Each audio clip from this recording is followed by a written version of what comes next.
Hi అండి. నమస్తే. నేను మీ Vanitha. Welcome back to our channel వనితల వంటిల్లు. అందరూ ఎలా ఉన్నారండి? నేను బాగున్నాను. మీరు కూడా బాగుండాలని మనస్ఫూర్తిగా కోరుకుంటున్నాను. ఈరోజు ఎంతో ఆరోగ్యకరమైన అలాగే బలమైన ఆహారము ఇవి నేను చూపించే ఆవిరి కుడుములండి. చాలా అంటే చాలా మంచిదన్నమాట హెల్త్‌కి. పిల్లలైనా పెద్దలైనా ఎవరైనా తినొచ్చనమాట. ఇవి ఎలా చేసుకోవాలి ఏంటి అనేది మీరు ఈ వీడియోలో పూర్తిగా చూసేయండి. ముందుగా మినపప్పు తీసుకున్నాననమాట. ఇవి పొట్టుపప్పు అండి.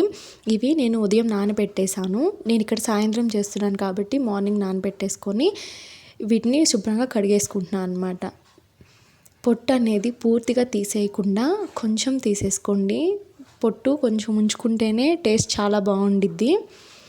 ఇప్పుడు ఈ మినపప్పు అంతా ఈ విధంగా శుభ్రంగా కడుక్కోవాలండి. ఇక్కడ మీరు చూడొచ్చు, నేను పొట్టు ఉంచాను, పూర్తిగా తీసేయలేదన్నమాట.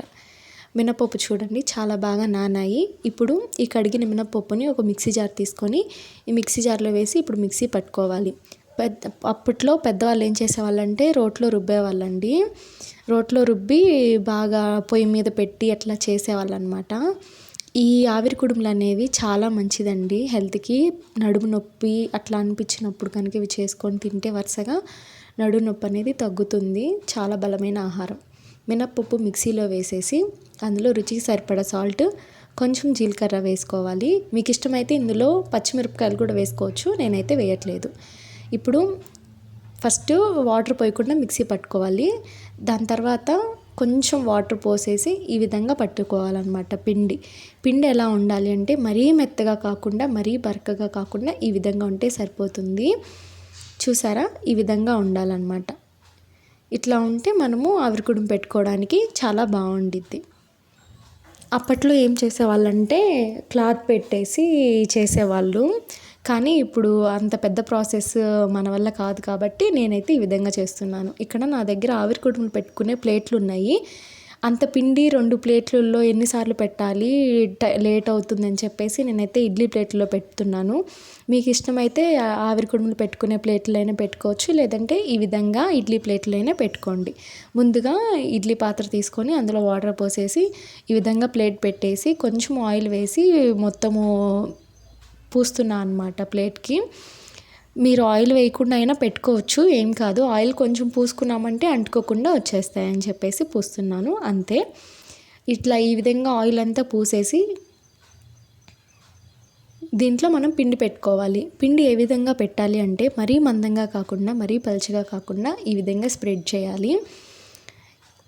ప్లేట్ మొత్తం ఈ విధంగానే పెట్టుకోవాలి. మరీ మందంగా పెట్టామంటే ఉడకడానికి కొంచెం లేట్ అవుతుంది. సో ఈ విధంగా పెట్టుకుంటే బాగుండిద్ది అనమాట. త్వరగా ఉడుకుతాయి కాబట్టి ఈ విధంగా పెట్టుకోండి. చూసారా, మరీ పలుచగా కాకుండా మరీ మందంగా కాకుండా ఈ విధంగా పెట్టేశాను నేను. ఇదే విధంగా మరొక ప్లేట్కి కూడా పెట్టేస్తున్నాను. మీకు ఇష్టం అయితే ఆవిరి కుడుముల ప్లేట్లైనా పెట్టుకోండి. కేక్ లాగా భలే వస్తాయి. అప్పట్లో ఒక క్లాత్లో పెట్టేసి ఆవిరికి ఉడికించేవాళ్ళు. ఇప్పుడు అంత టైం ఎవరు తీసుకుంటున్నారు? అందుకని నేనైతే ఈ విధంగా పెడుతున్నాను. నాకు అలా చేత కాదు కూడా. ఇప్పుడు ఇడ్లీ కుక్కర్ మూత పెట్టేసి మీడియం ఫ్లేమ్లో ఉంచి ఒక 10 నిమిషాల పాటు కనుక ఉడికించామంటే మనకి ఆవిరి కుడుములు అయితే రెడీ అయిపోతాయి. మధ్య మధ్యలో చెక్ చేసుకోండి.